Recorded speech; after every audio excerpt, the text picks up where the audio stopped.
Okay. So why do we do this? I used to think in my ignorance that ontology and epistemology were things that we really investigated pretty much within the postmodern fields of practice, particularly because systemic therapy, as well as other systemic theory, was very interested in the social construction of knowledge. And so we were asking many questions about what we know and how we know things. It's part of a kind of ethical reflexivity, if you like. And then I realized that all doctoral students get asked questions about their ontology and epistemology. And that was just a learning point for me, that whether people come from engineering, and I've sat through a number of vivas as chair in other fields now, of students from other fields, hearing all kinds of areas of work, but they often get asked if they haven't clarified it already in their thesis about their ontology and epistemology. Now you can hear immediately these two words are quite separated. So we're going to talk a bit about that today. We're going to make some distinctions between different kinds of ontology and epistemology. And we're going to move into Karen Barad's development of those ideas, those punctuations. We're going to talk a little bit about the difference between knowledge knowing and know-how. And we're going to touch on the importance of mode 1 and mode 2 knowledge production. It sounds very factory-like or production line-like to talk in terms of mode 1 and mode 2 knowledge production, but it's very important theory that's been written in order to make a distinction between professional knowledge and purely academic knowledge. And there are going to be some exercises, if we don't have time for them today, for you to take up on your own, to think through how you can reflect on your own different positions and movements and how that's showing up in your practice, your professional practice, how it shows up or should show up or needs to show up in your research. So I don't know if this was from the paper you read this morning, Norman Denson and Ivona Lincoln. How do I know the world? What is the relationship between the inquirer and the known? Every epistemology implies an ethical, moral stance towards the world and the self of the researcher. Now, part of what I've done in this presentation is break a number of the quotes into stanza form to kind of partly be a little irreverent about the relationship between that which is being said, how it's said, and how we hear it. So how do I know the world? What's the relationship between the inquirer and, I would say, this concept of the known? Every epistemology implies an ethical, moral stance towards the world and the self of the researcher. And that makes me think to remind you to keep making distinctions between ethical and moral. Good discussion to have. If you want to set up a discussion group for yourselves at times, that's a good subject, and to find some quotes on that. And Gregory Bateson says, philosophers have recognized and separated two sorts of problem. First, there are the problems of how things are, what is a person, what sort of world this is. These are the problems of ontology. Second, there are the problems of how we know anything, or more specifically, how we know what sort of a world it is and what sort of creatures we are that can know something or perhaps nothing of this matter. These are the problems of epistemology. So ontology is what do we know? What is it? How is it? How much is it? How many? Where is it? What's the quality of those kind of questions. So just pause for a minute and make some notes for yourself. Scribble anything in answer to those questions. What is it that you want to know in your research? Not how, just what is it you want to know?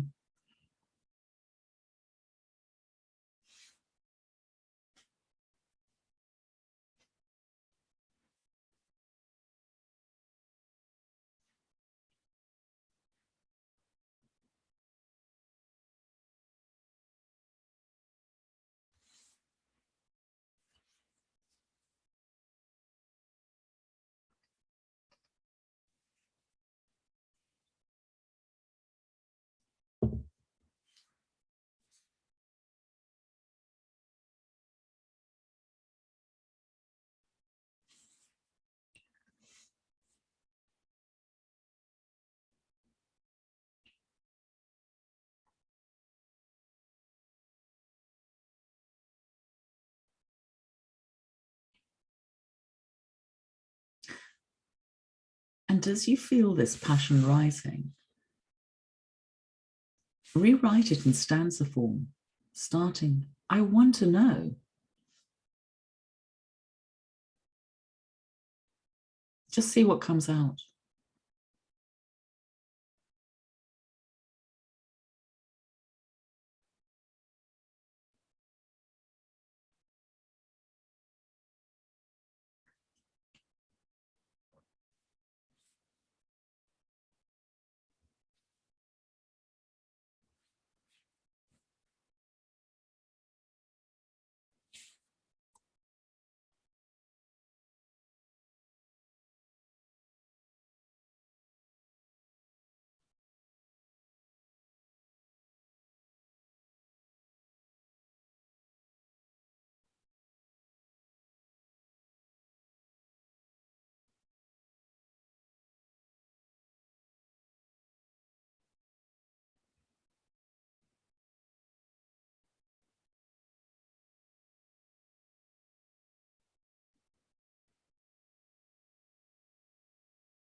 And maybe carry this on at another point. It's a good exercise to do, to write in stanza form, to use the passion, to use the feelings, the confusion, the frustration, the excitement, the joy, the whatever it is.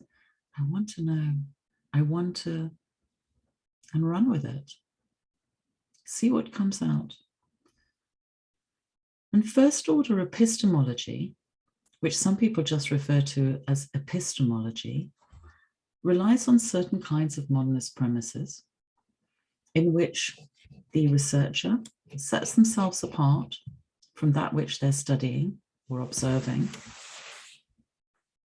There's an idea that the researcher needs to find a way of knowing that can achieve a certain relationship with the data, the material, that which is being studied. For example, to try and achieve a position of neutrality, to not contaminate the material, the data. And that's very important to do in some areas of work, to not let other things into the field of view, into affect that which one's observing. In human research, human to human observation, human to anything observation, that's of draws on our humanness rather than us operating equipment and creating sterile conditions. We tend to work in more messy environments, and it isn't possible, as Carl Tom and the early Milan team described very early on in their critique of neutrality, it isn't possible to not influence the context, for one's questions to not influence that which one's observing. And the whole systemic field went through a critique of the notion of observer and came up with the phrase of participant observer. So this maybe is more where we get into something more like second order epistemology, where we're asking about how our positioning affects what we're seeing and trying to understand where we're coming from, how our preconceived ideas and our biases influence the questions, influence what's in our field of view. So the researcher or the reflexive practitioner is very curious about their own knowing and how what they think they're seeing or finding or doing is being received, or how it's impacting on the context that they're observing. So there's an assumption that it's inevitable that we're going to be subjective. It's more how we work with that. And information isn't a thing out there, but part of a perpetual feedback loop, something constantly in movement, influenced by who's in the room, or who we think's in the room, or who's in our head while we're working in a certain way. Sort of that notion of internalized management or policing that goes on for a lot of people, depending on where they work or what their life experiences have been and so on. So we see ourselves as participant observers, not just observing, therefore, that system over there, but creating a new system, creating new systems that communicate, that change, that morph, where there's movements and shifts and balances of power, the potential for cultural shifts or cultural reproduction. And this is, of course, something that we're very concerned about these days, about the reproduction of dominant cultures or ways of doing or ways of understanding and so on. And in second order epistemology, and this is one of the gifts of social construction, methods are seen as social constructs, that they've been produced in different times and eras, and that different ideologies from different times and eras and different communities and different schools of thought and different paradigms will produce data that reflects that ideology. Methods are the tools through which we either change and break with something or reinforce something that we've been living consciously or unconsciously, which perhaps connects with those very important words by Audre Lorde on the master's tools will never dismantle the master's house.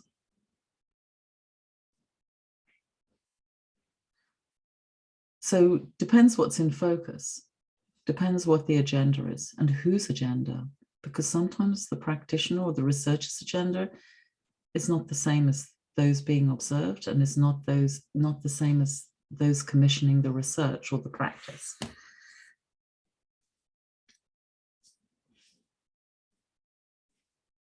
So Karen Barad says, knowledge making is not a mediated activity. It's a direct material engagement. Now, this is part of her critique of social construction. It's a pushback against the idea that we only live in language or through language. She's saying, and this is where the expression material discursive came into being, because she's saying that what we think we're constructing or co-constructing is more than just ideas, concepts, and more than just language to articulate those narratives. It's a material activity and has material consequences. What we think we know has impacts for people. whether they get access to food, services, life support, whatever it is.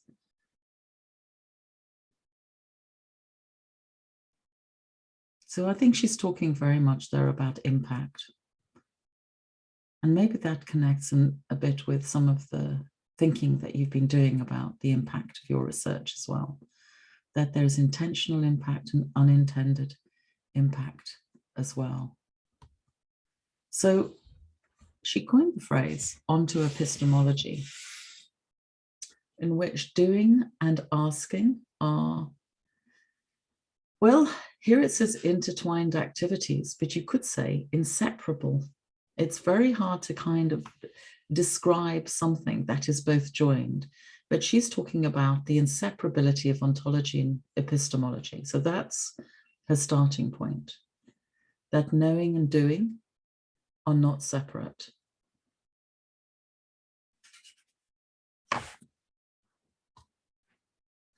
And then she takes it further and says that she also uses the phrase ethico-onto-epistemology, hyphenated now.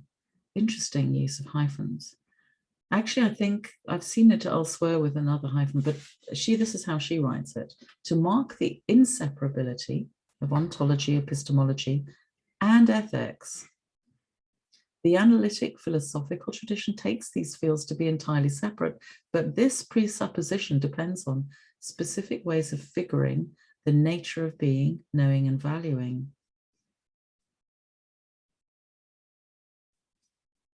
I think this fits very nicely with systemic practice, where we're always concerned with the how, the relational ethics, the relational aesthetics, which are part of ethics, not something separate, of how we collaboratively do with others and allow ourselves to be changed in those processes.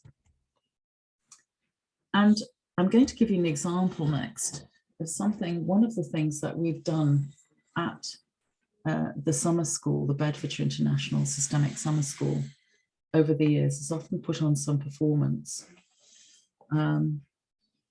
I don't know if any of you've been there when we've done those things, but the last time we were actually on Brathay, we put on, Karen Barad, I'll start in a different place. Karen Barad writes a lot about, in her first chapter of Meeting the Universe Halfway, which has been freely available as a download on the internet, because it hasn't been viable for a while for reasons I don't really understand, given it's one of the most quoted and read texts. See if you can find it. Join a reading group so that you don't feel on your own reading it. It's definitely a book to highlight and scribble on. Really important. It's because you need to engage and remember how to find things. So maybe an electronic copy would be easier for you, maybe a paper copy. But in it, she starts by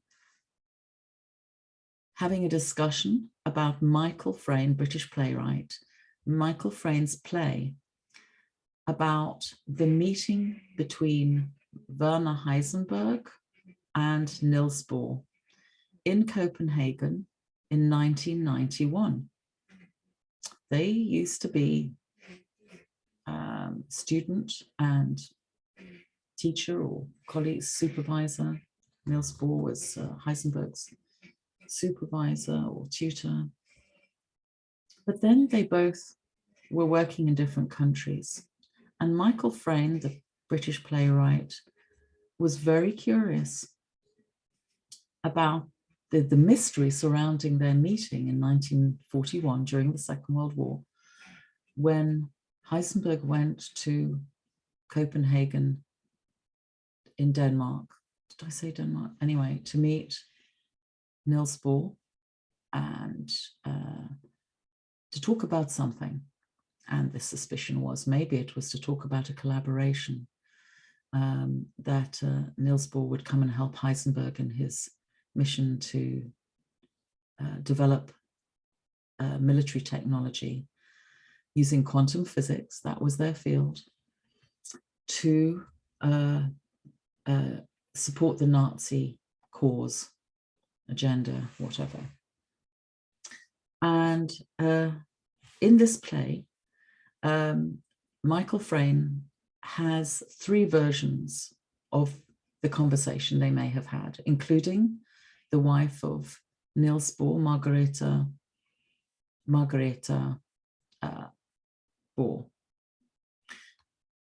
In our version of it, why we did this at all wasn't just because we'd been studying Karen Barad's theory of quantum physics and the ideas that fell out of it for the humanities and social sciences and philosophy that have very useful possibilities for how we rethink, for example, reflexivity and knowledge and relationality and so on in everyday systemic practice, but also because Wonderpillow had written a critique of some of Karen Barad's ideas as Eurocentric, which was a very big thing. And Wonderpillow was our guest at the summer school that year. So we set something up. We took some lines out of the Frayn play, juxtapositioned them. We had different people acting them.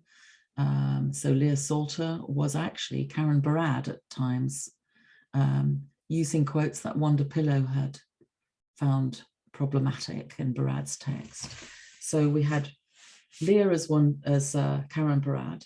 We had Mark Hoonan, who you met yesterday or the day before, as Werner Heisenberg. Who played Niels Bohr? Can't remember. Oh, I can't remember who everybody was now. My apologies. Justine was Margaretha Bohr. Oh, and Robert van Hennick played Niels Bohr.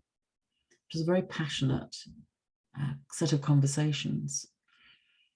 And then we ended with a piece by Kathy Richardson on talking about, because they were, you know, in a race to create the atom bomb. And then we had a piece by Kathy Richardson read out by maybe Mai Mosley, can't remember, at the end, on Uranium City and the literal fallout from that for local people in indigenous territories snatched, turned into radioactive lands that affected all people of all ages in very bad ways. So we did our own joining of the dots. We did our own configuring, interjecting of voices and so on, in order to create something that was more like ethico-onto-epistemology, and the audience was invited into that reflective position too. So this is an excerpt from it that Joanna Mishapoulou quoted in her thesis when she was trying to tease out differences between ontology and epistemology and ethico-onto-epistemology. Like the particle, I think this was Heisenberg saying this, like the particle which goes through 2 different slits at the same time, or Schrödinger's wretched cat that's alive and dead at the same time. The particle is here, the particle is there, the cat's alive, the cat is dead, you swerved left, you've swerved right. The swerve itself was the decision. Decisions make themselves. When you're coming downhill at 70 kilometers per hour, suddenly there is the edge of nothingness in front of you. Swerve left, swerve right, or think about it and die. In your head, you swerve both ways. So this is a story about skiing in order to make because they were both keen skiers, make a distinction about decision-making and about being in more than one place, and the relationship between movement and knowing in the moment of doing. And then Joanna and I were talking about this a lot. She quoted this in her thesis. And I found the email, asking if I should turn left or right is an ontological question. Asking how I should decide to go left or right is epistemological. Swerving as an avoidant action is onto-epistemological, doing in the moment. Identifying swerving as onto-epistemological is ethico-onto-epistemological. This is what happens to supervisors when you're supervising doctoral students. You find yourself saying things like this. Anyway, so here's a summary. Ontology, it's about things, people, conditions, objects. What is it? How is it? And epistemology, we can attempt to find out something about how it is in the world, and we ask questions to think about how we can know. But onto epistemology, and then second order epistemology, which isn't here, is how we think we know what we know, and we start to get more culturally, temporally situated in our questions about our questions. That should go on this slide. And then onto epistemology, the differences in the is. This is a statement about being as in movement. There's no is, there's no arriving at a fixed state, there's no position that you might take, an onto-epistemological position. There is no position or positioning, it's movement. Just a commitment to openness in what might become or what might emerge as not just understanding, but provisional understanding for now. So often people talk about things not being finalized. Understanding for now, thesis for now. Ethico-onto-epistemology, learning as we go, as we do, as we reflect, as we become, in context. This is the important thing, to situate what you're doing in context and through time. It's not just some decontextualized onto epistemological endeavor. There is context, and the context relates to this last question of always staying mindful about the who or who what is in the mix or not in the mix. How are people included? How are objects, things, other elements included or excluded? And with what impact, with what influence are they participating or not invited or pretending that they're not there? So there's an expectation that knowledge is fluid, emergent, changing of context and changed by context. And John Schotter said, not only do we find ourselves embedded in an unremitting, dynamic world of events and activities, we also find ourselves as being of it, so to speak. We belong to such a world. We find ourselves as intertwined into its dynamic so complexly that we owe both our identities, i.e. who and what we take ourselves to be, and what we take as the world within which we have our being to be. Both emerge from us, from within the dynamic of our living involvements, while embedded within activities in which we're engaged.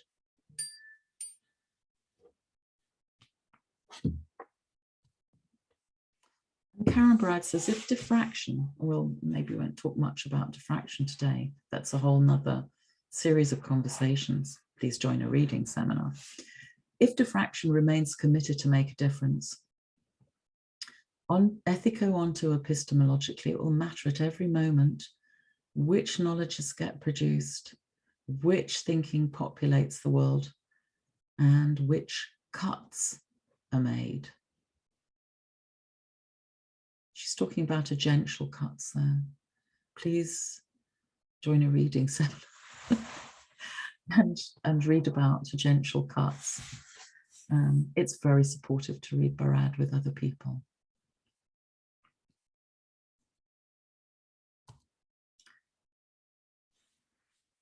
Theory and ethics merge to suggest, the word theoretical, which may be useful in highlighting the integrated and reflexive relationship between theory and ethics. To see theory and ethics as one in order to highlight the ethics-led choices we make about selecting which practices to employ. and how. And we could say, and with what effect, or to what effect. Yeah. So we want to trouble the notion of linguistic accuracy, and Gregory Bateson said all descriptions are based on theories of how to make descriptions. You cannot claim to have no epistemology. To claim so is nothing but a bad epistemology. Every description is based upon or contains implicitly a theory of how to describe.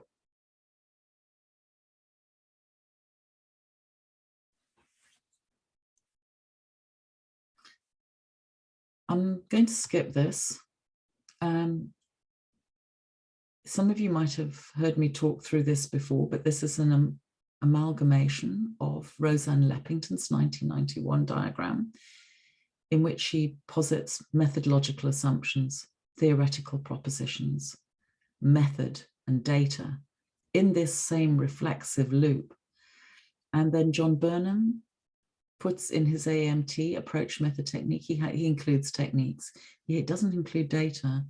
And I prefer adding his level of techniques in to Roseanne Leppington's image here of data. Now, there's a much fuller discussion of this in the paper Praction Research that I wrote in 2012. And actually, I go on to deconstruct this further in the spheres of influence thing. So we won't talk more about it now, other than to say, most research approaches start at a level of theoretical proposition or even just method.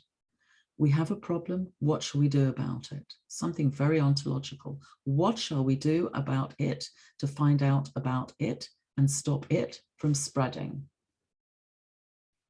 And then there may be some different theoretical propositions that come in that are part of creating a hypothesis, if you like, for choice of method. But what's missing pretty much always from across any area of research that isn't highly self-critical and situated is the level of ideology. What are the methodological assumptions? What are the ideologies at work, behind the scenes, out of mind, out of my own realization about what influences how I see the world, how I value people, my most fundamental, deeply held common sense ideas that arise out of particular paradigms, different ideologies, particular ideology. And so you can see the downward arrows, influence, of course, that. The ethico bit, the ethical bit, is the upward arrows. So in CMM terms, coordinated management of meaning, from Vernon Cronin and Barnett Pearce, and in this case, Roseanne Leppington, who studied with them. What's important is that we don't just act out of the downward arrows, the contextual forces, in a one-way way. We allow ourselves rather to be changed by asking what counts as data. Sorry, what do data count as? To allow the data to influence us, to change us at every level. That's scary. I didn't think it was going to happen for me. I thought I was going to stay in social construction as my ideology forever. I just couldn't see how that was going to change. The idea that our realities are socially constructed between us, socially, over time. But actually, with the advent of climate crisis, the data that has been produced through and despite, because of existing methods, whichever, sooner or later something's happened that's changed my ability to think about things and realize, of course, we don't just live in language. Our realities are not just, they are socially constructed, but they're materially constructed too. So now I'd think of myself as living more in a kind of transmaterial and translinguistic construction of knowledge framework rather than just social construction. And where the social, for those of you who read that paper by Leah Salter and I on transmaterial worlding, beyond human systems, you'll understand that we've reframed social to include non-human and other material life forms in this world, that everything's a life form and that it all comes under social. So that makes then for a very different, once that changed, then your methods change, your theoretical propositions change, everything changes. What you see, what you find, and how you think, and maybe opens up just something more about these questions about, well, how is everything connected? So interesting for you to reflect in your own research. We don't have time for you to study that now, but please make a note of this question. How does knowledge, knowing and know-how feature, or how do you think it will feature in your own research practice? Will it something be fixed or fluid? Or which areas where may they be? May be there are some fixed areas of knowledge, policy, for example, but how to interpret it may be something more fluid. Is knowing something that's fixed like knowledge, or is it more something that's adaptable to context, something more that's about process, about movement and activity? And know-how, something very specific to different seconds and time, or places, or peoples.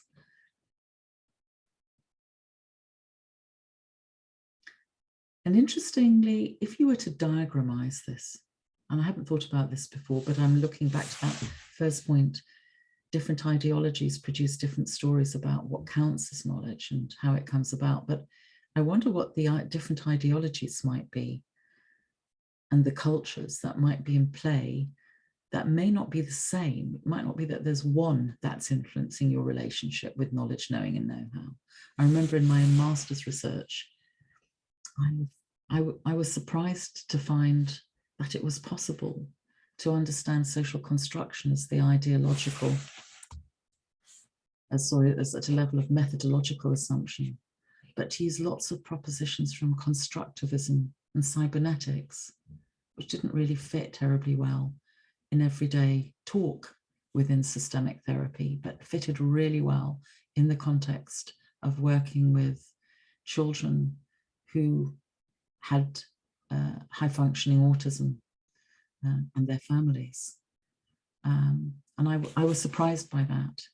And if you like, I suppose that was another moment in time when something changed implicatively with the upward arrows for me, when I realized that the people with whom I was talking, the children playing rather than maybe talking, were really interested in cybernetic ideas of how some things work, and different relationship with ontology and epistemology.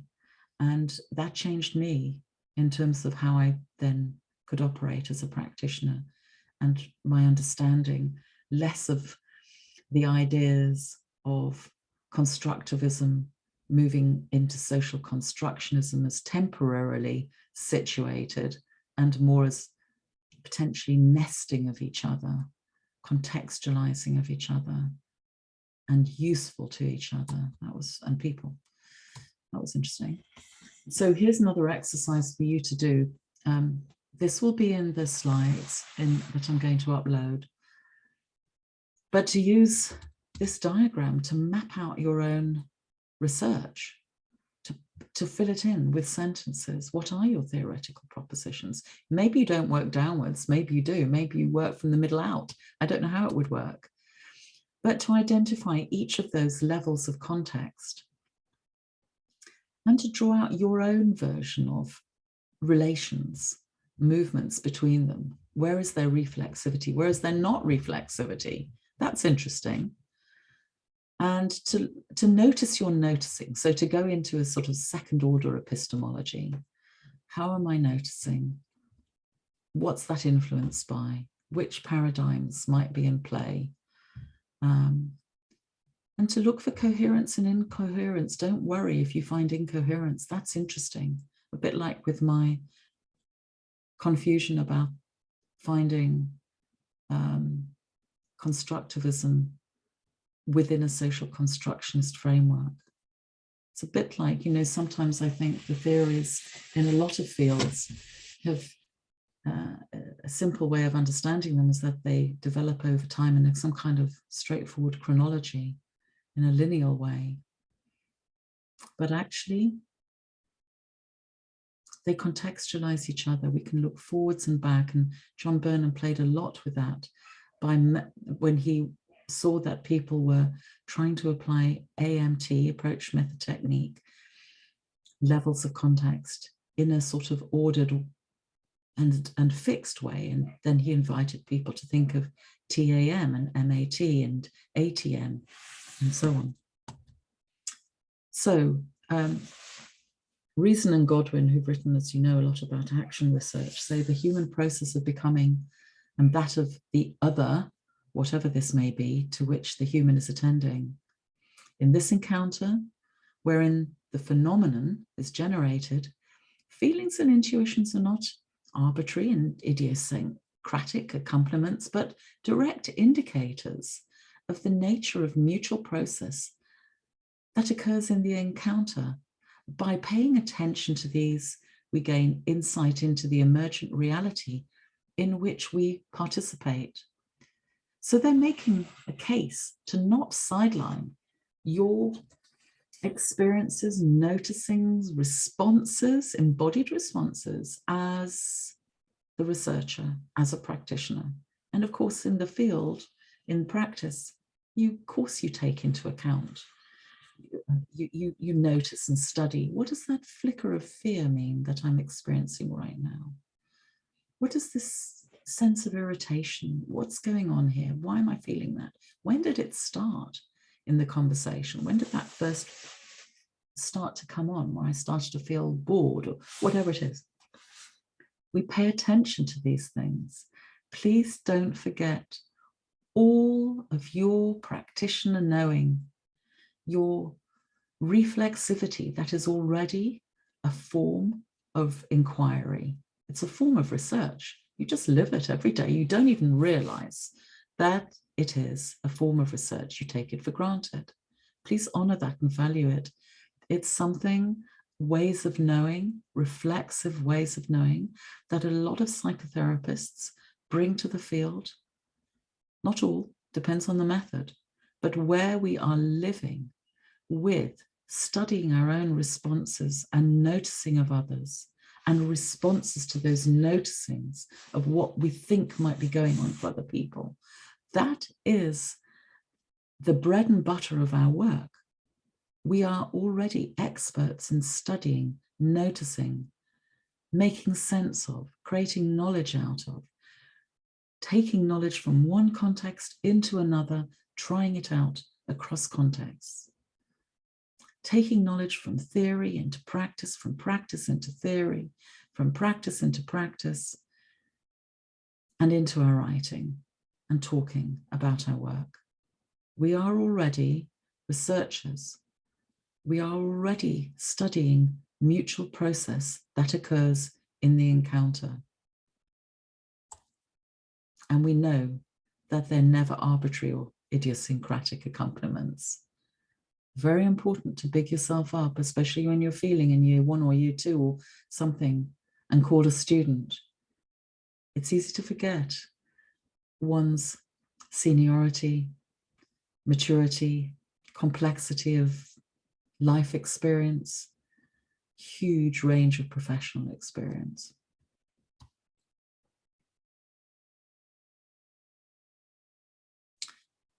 And becoming a knowledge essential to this idea of onto-epistemology, ethico-onto-epistemology.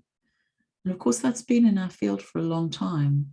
Solin Hoffman said that all knowledge evolves in the space between people.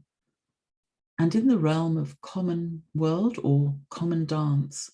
And I think, were she alive now, she would also be very much wanting to extend that into and include in what she often referred to as the web, the material world. So I would say all knowledge evolves in the space between people, in the realm of the common world or the common dance between people and nameable things that humans try to name or can't name or can see or can't see, but all have life and all are always in dance with each other.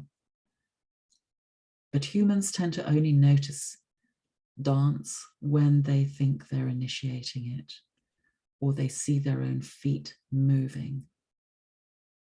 And if they can't see their feet moving, they really believe the earth is not turning. There is no other life, no other movement. And with apologies to the limits of that for people who are not using their feet to move. Some punctuations of knowledge. Have a look at that another time.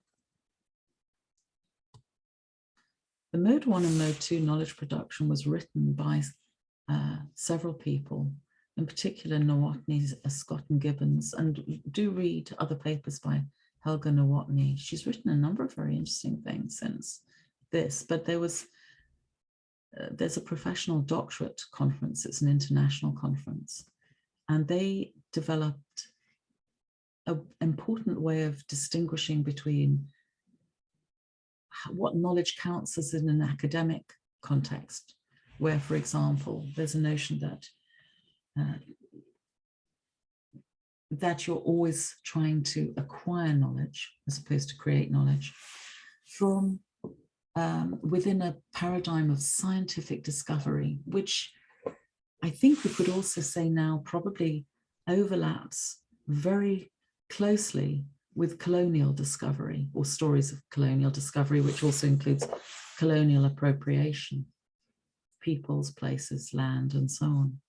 So this paradigm of scientific discovery isn't, if we put it in a temporal context, we put it in a geographic context, then we have to understand that much as we appreciate, for example, lots of areas of brilliant medical technology, medical science today, it also has its history in abuses of people considered peripheral to those who might come under a certain kind of notion of what anthropos would look like, of white, able-bodied, white, male, healthy, heterosexual, cisgender, and so on. So scientific discovery and its paradigm are not innocent. They have their own historical, contextual roots. Often knowledge is understood as existing within very particularly disciplinary silos. And often people are looking for single truths and accounting practices. And this is a systemic problem for us often when we bring a systemic lens to something.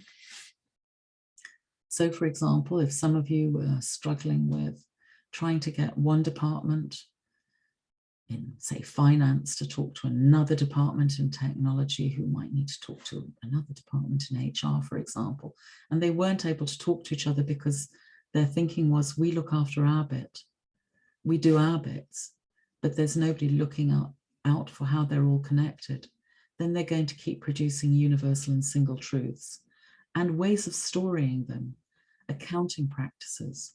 And that's where the ethical comes in again. It's not just practically, how do we story interconnecting systems, but how do we, what is our position or positioning, or how is our, where we're standing, or what we know influenced by the kind of stories we come up with. And of course, reliability and repeatability of methods, which is not to do with the who or the what necessarily. Whereas mode 2 knowledge production is about knowledge produced in the context of application. So while doing something, what do we learn? In this situation, what do we learn? And how can we borrow from across other disciplines, the arts, the sciences, maths and poetry? What is in the mix here that might be useful, that we're already drawing on? So a musical instrument maker might be drawing on, depending on what instruments they work with. If they're working with wooden instruments, they will be drawing on knowledge from forestry,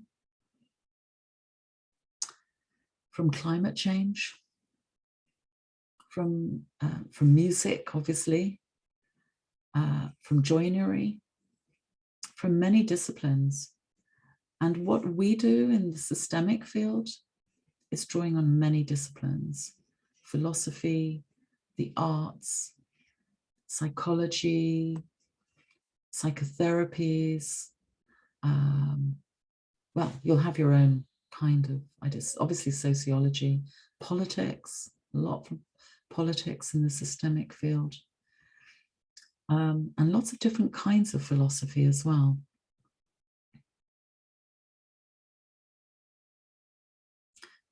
There's an idea that we're not looking for sort of one homogeneous or specific set of truths. We're really interested in diversity, why some things work in one context and not in another, why we need to do something similar or different, and so on. And that's very important and unique to whoever's doing the research. There's not an idea that anyone could pick something up and find out the same, ask the same questions, but find the same answers. And there's a lot of issues to do with quality control. So there's some of that. And that's something, so please have a look at that. So in summary, it's both ethical and rigorous to situate knowledge, knowing and know-how in a philosophical context in order to investigate what counts as knowledge and what the kind of contextual, ethical, lived backgrounds are to the generation of that knowledge and to those methods of inquiry. It's important to demonstrate transparency in how you understand that which you're studying, how you evaluate other people's approaches to research, for example, in your field. You don't just report the studies. You want to look at what they've done, how they got there. And to spell out your own approaches to ontology, epistemology, onto-epistemology, ethico-onto, particularly, I think, second order, because that was very much part of the shift in the history of systemic practice. And to reflect on the reflexive relationships between these different positions and what counts as knowledge and how we generate it.